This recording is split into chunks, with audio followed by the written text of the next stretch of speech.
Entramos en historias, bueno, historias que nos dejan pensando, ¿no? Con escalofríos y más preguntas que respuestas. Hoy viajaremos a Hartlepool, Inglaterra, un caso que conmocionó al Reino Unido. El brutal asesinato de Angela Wrightson. Un caso que nos obliga a mirar al abismo de la naturaleza humana, a esa oscuridad que a veces se esconde en los lugares más inesperados. Exacto, lo que hace este caso aún más escalofriante es que las responsables no eran adultas, no, eran dos adolescentes, dos chicas jóvenes de tan solo 13 y 14 años. Dos vidas que, como veremos, ya estaban marcadas por la tragedia mucho antes de esa fatídica noche de diciembre de 2014. Para esta inversión nos basaremos en el artículo de Wikipedia sobre asesinato de Angela Wrightson. Acompáñenos mientras intentamos reconstruir los eventos de esa noche, mientras nos adentramos en las sombras de un crimen que desafió toda lógica y compasión. Un rompecabezas macabro, sí, donde cada pieza nos acerca un poco más a la verdad, pero también nos deja con un nudo en la garganta. Empecemos por Angela. ¿Quién era ella antes de convertirse en víctima de este terrible crimen? Los registros pintan un panorama desolador, una vida marcada por la adversidad desde su infancia. Nació en Darlington. Pasó su infancia en el sistema de cuidado social. Un comienzo difícil que sin duda dejó huellas profundas en su psique. Y esas huellas la llevaron por un camino lleno de obstáculos. Alcoholismo, la pérdida de un ser querido por una enfermedad relacionada con el alcohol, incluso penas de prisión. Tras su última liberación en 2011, Angela buscó un nuevo comienzo en Hartlepool. Pero la vida, al parecer, tenía otros planes para ella. Imagínense la fragilidad de una persona que carga con tanto dolor, buscando un respiro en un lugar desconocido, tratando de reconstruir una vida que siempre le fue esquiva.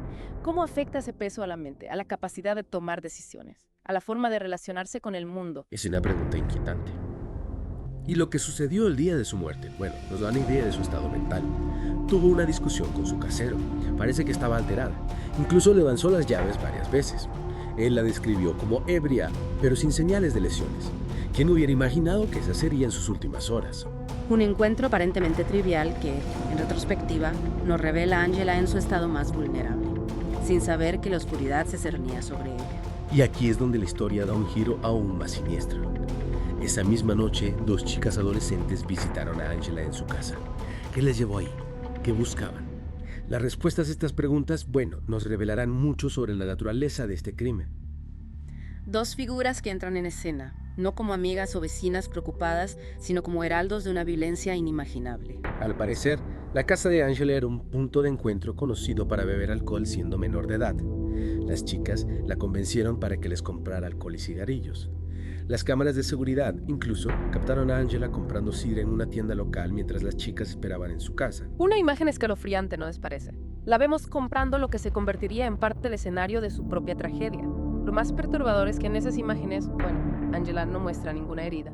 La violencia aún no se ha desatado. Exacto. Angela regresó a casa alrededor de las 7:30 de la tarde. Y lo que sucedió después desafía toda lógica y compasión.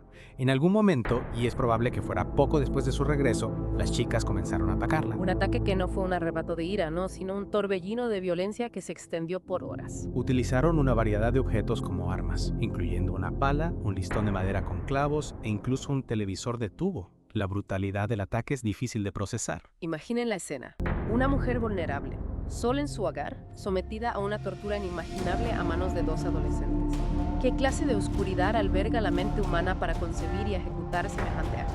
Y lo que hace esto aún más perturbador es que alrededor de las 9 de la noche, una de las chicas publicó una foto en Snapchat. En la foto se ve a Angela con lesiones en el rostro, casi como un trofeo, una muestra de su crueldad para el mundo. Una muestra de la desconexión total con la realidad, la banalización de la violencia, la falta de empatía y el a la sangre. Es increíble cómo la tecnología, que en teoría debería conectar, se usó para documentar y compartir un acto tan atroz. Una ventana a la mente de las agresoras, una pieza más de este macabro rompecabezas que intentamos armar. Más tarde esa noche, alrededor de las 11, dos amigos de Angela fueron a su casa. Querían beber con ella, como solían hacer. Golpearon la ventana, gritaron su nombre, pero Angela no respondió. Estaba ya inconsciente. ¿O acaso el miedo la paralizó? Un encuentro que pudo haber cambiado el curso de los acontecimientos, una oportunidad perdida que nos llena de impotencia. La puerta principal estaba abierta y al entrar se encontraron con la sala de estar completamente destrozada. Angela y las chicas estaban escondidas fuera de la vista. Los amigos, sin saber lo que realmente estaba sucediendo, decidieron irse. La ironía es escalofriante. La tragedia se desarrollaba en la sombra a pocos metros de ellos sin que nadie pudiera intervenir. El destino a veces es un observador cruel. Y aquí viene otro detalle que nos deja perplejos. Después de que los amigos se fueron, las chicas detuvieron el ataque, fueron a visitar a un amigo y luego regresaron a la casa de Angela. Un acto que nos habla de una crueldad premeditada, de una falta de remordimiento que nos cuesta asimilar. Volvieron alrededor de las 2 de la madrugada y continuaron con el ataque. Finalmente, a las 4 de la mañana, abandonaron la casa, dejando a Angela en el sofá, a merced de su destino. Una imagen desgarradora. La víctima abandonada a su suerte sin posibilidad de escapar, mientras sus torturadoras se alejan como si nada hubiera pasado. La frialdad de sus acciones es simplemente incomprensible. Una de las chicas incluso le envió un mensaje a su cuidadora pidiéndole que la recogiera. Al no recibir respuesta, asumiendo que las reportarían como desaparecidas, llamaron a la policía 2 veces para que las llevaran a casa. Un acto calculador y frío. Un intento desesperado por borrar sus huellas, por escapar de las consecuencias de sus actos. Y mientras la policía las llevaba a casa, una de las chicas publicó una foto en Snapchat con la leyenda. En la parte de atrás de la camioneta de la policía otra vez. Es como si vivieran en un mundo paralelo donde la gravedad de sus actos no tuviera consecuencias. Una burla, una falta de respeto a la vida que acababan de arrebatar, que nos llena de indignación. A la mañana siguiente, alrededor de las 8:45, el casero de Angela regresó a la casa para devolverle las llaves. Encontró su cuerpo en el sofá. La habían golpeado más de 100 veces, 80 de ellas en la cabeza. Un final brutal para una vida llena de adversidades. Un crimen que nos deja sin aliento, que nos obliga a preguntarnos, ¿cómo es posible que 2 chicas tan jóvenes cometieran un acto tan salvaje? ¿Qué fuerzas oscuras las impulsaron a cruzar esa línea? Esas son las preguntas que intentaremos responder en la próxima parte de este Deep Dive, donde exploraremos el pasado de estas 2 adolescentes y los complejos factores que pudieron haber contribuido a este terrible crimen. Un viaje a las sombras de la mente humana, buscando respuestas en un laberinto de dolor y violencia.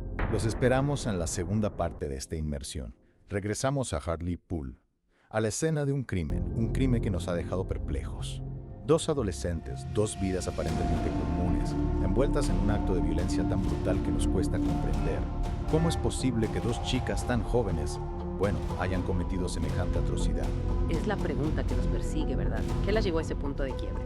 Para intentar entenderlo, debemos adentrarnos en sus vidas, en sus historias, en esos rincones oscuros donde a veces, se gestan los monstruos. Ambas chicas, de 13 y 14 años en el momento del crimen, provenían de entornos difíciles, marcados por la violencia y el abandono. 2 infancias robadas, donde el hogar, en lugar de ser un refugio, se convirtió en un escenario de terror. Víctimas desde temprana edad de abusos físicos por parte de sus padres biológicos. ¿Cómo se reconstruye un alma que ha sido rota en 1000 pedazos? ¿Cómo se sana una herida que nunca cicatriza? Es difícil, casi imposible. Ambas estaban bajo la tutela del sistema de protección social. La mayor vivía en un hogar de menores, mientras que la menor estaba con una familia de acogida. Pero a pesar de los esfuerzos del sistema, las cicatrices del pasado, seguían presentes, como fantasmas que las acechaban en cada esquina. Y esos fantasmas a veces se convierten en demonios. 2 meses antes del asesinato, la mayor fue arrestada por agredir a trabajadores del hogar de menores. Un indicador de que la violencia ya formaba parte de su repertorio, de su forma de comunicarse con el mundo. Una señal de alarma que lamentablemente no se tradujo en una intervención oportuna, en una ayuda real que pudiera haber evitado la tragedia. Es desgarrador pensar que tal vez, si alguien hubiera escuchado sus gritos silenciosos, si alguien hubiera visto la oscuridad que se gestaba en sus corazones, Angela estaría viva. Las investigaciones revelaron que ambas chicas estaban involucradas en actividades de riesgo, consumo de alcohol, drogas, siendo menores de edad. Una espiral de autodestrucción que las arrastraba cada vez más al abismo. Y hay más. Se sospechaba que la menor, participaba en actividades sexuales inapropiadas para su edad. Una vida que se desmoronaba a pedazos. Un grito de auxilio que nadie escuchó. La madre de la mayor incluso expresó su preocupación por la conducta de su hija. Mencionó que asistía a fiestas, posiblemente teniendo relaciones sexuales, además de agredir físicamente a sus hermanos menores. Un hogar disfuncional, incapaz de brindar el apoyo, la contención que estas chicas necesitaban. Es como si el sistema, la familia, la sociedad entera les hubieran fallado. Las abandonaron a su suerte, las dejaron a merced de sus propios demonios. Y esas fallas, lamentablemente, tuvieron consecuencias devastadoras, no solo para Angela, sino también para las propias chicas, atrapadas en un ciclo de violencia del que les era muy difícil escapar. Es una realidad terriblemente triste. 2 vidas truncadas, una víctima inocente y un sinfín de preguntas que nos atormentan. Podría haberse evitado esta tragedia. Hubo señales que ignoramos. ¿Qué responsabilidad tenemos como sociedad en la protección de los más vulnerables? Preguntas difíciles, sin respuestas fáciles, pero preguntas que debemos hacernos, que debemos debatir, si queremos evitar que historias como esta, se repitan. Ahora, pasemos al proceso legal que siguió a este terrible crimen. ¿Cómo se manejó un caso tan complejo, con perpetradoras tan jóvenes y bajo la intensa mirada de la prensa? Las dos menores fueron arrestadas el mismo día del hallazgo del cuerpo de Angela. Dada su edad, sus identidades fueron protegidas por la ley. Un manto de secreto que, como veremos, generaría mucha controversia. El primer juicio comenzó en 2015, pero se suspendió rápidamente, debido a la interferencia de las redes sociales. Interferencia.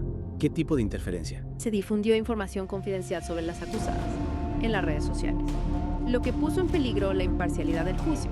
El juez, incluso, describió la situación como una avalancha de comentarios perjudiciales y ordenó a los medios de comunicación, que eliminaran cualquier mención del caso de sus sitios web y redes sociales. Es increíble cómo la era digital, con su inmediatez, su capacidad de viralización, puede influir en el curso de la justicia. ¿Y qué pasó después de la suspensión del primer juicio? Se impusieron restricciones a la prensa para evitar que se volviera a filtrar información sensible. Finalmente, el segundo juicio comenzó en 2016, en Leeds, bajo un manto de secretismo que solo aumentó la tensión y el misterio que rodeaba el caso. El segundo juicio, sí, envuelto en un halo de secretismo, culminó con un veredicto que resonó en cara rincón del Reino Unido: culpables. Ambas chicas fueron declaradas culpables de asesinato. La mayor, que inicialmente había admitido homicidio involuntario alegando responsabilidad disminuida, fue condenada, junto a la menor, a un mínimo de 15 años de prisión. Una condena que para muchos representó un atisbo de justicia para Angela, un reconocimiento del horror que había sufrido. Pero para otros, abrió un nuevo debate. ¿No? ¿Es el castigo la única respuesta? ¿Qué hay de la rehabilitación? ¿Pueden estas chicas, marcadas por la tragedia desde su infancia, encontrar un camino de redención? Y la controversia no terminó ahí. En 2021 se les otorgó el anonimato, de por vida. Una decisión que, dividió a la opinión pública. Claro, para algunos fue una medida necesaria para proteger su seguridad y facilitar su reinserción en la sociedad. Pero para otros, especialmente para aquellos cercanos a Angela, fue una bofetada. Una forma de negar la responsabilidad por sus actos, de borrar su crimen de la memoria colectiva. Exacto.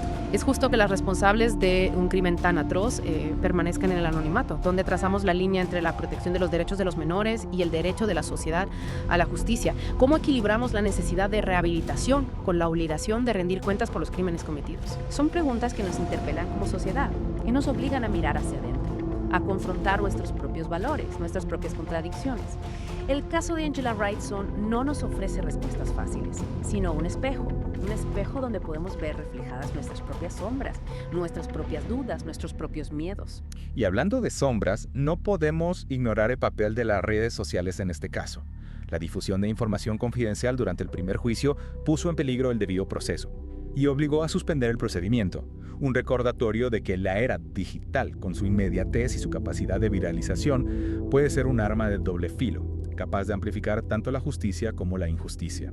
Las redes sociales, ese espacio virtual que a veces se confunde con la realidad, pueden ser un catalizador de emociones, un amplificador de prejuicios, un tribunal donde se juzga sin pruebas, donde se condena sin derecho a defensa.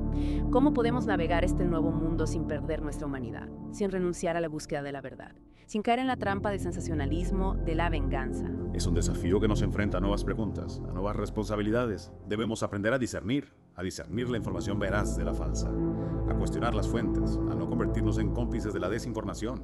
Debemos recordar que detrás de cada titular, detrás de cada imagen, detrás de cada comentario, hay vidas humanas, historias complejas, destinos que se entrecruzan en un laberinto de dolor y esperanza. El asesinato de Angela Wrightson, nos deja con una profunda sensación de inquietud, con la certeza de que la violencia no es un monstruo que habita en las sombras, sino una realidad que nos acecha a todos, que se alimenta de nuestras indiferencias, de nuestras injusticias, de nuestra incapacidad para comprender, para abrazar la complejidad del alma humana. Y quizás esa sea la lección más importante que podemos extraer de este caso. No hay respuestas fáciles, no hay culpables absolutos, no hay víctimas inocentes. Solo hay seres humanos, con sus luces y sus sombras, con sus historias de dolor y de esperanza, con su capacidad para amar, para destruir, para sanar, para herir. Y nosotros, como sociedad, tenemos la responsabilidad de crear un mundo donde el dolor no se convierta en violencia, donde la esperanza no se transforme en desesperanza, donde la justicia no se confunda con la venganza.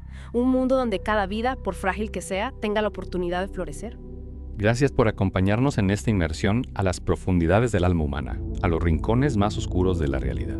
Que este caso nos sirva de recordatorio, de que la búsqueda de la justicia, la comprensión, la compasión son tareas que nunca terminan. Hasta la próxima.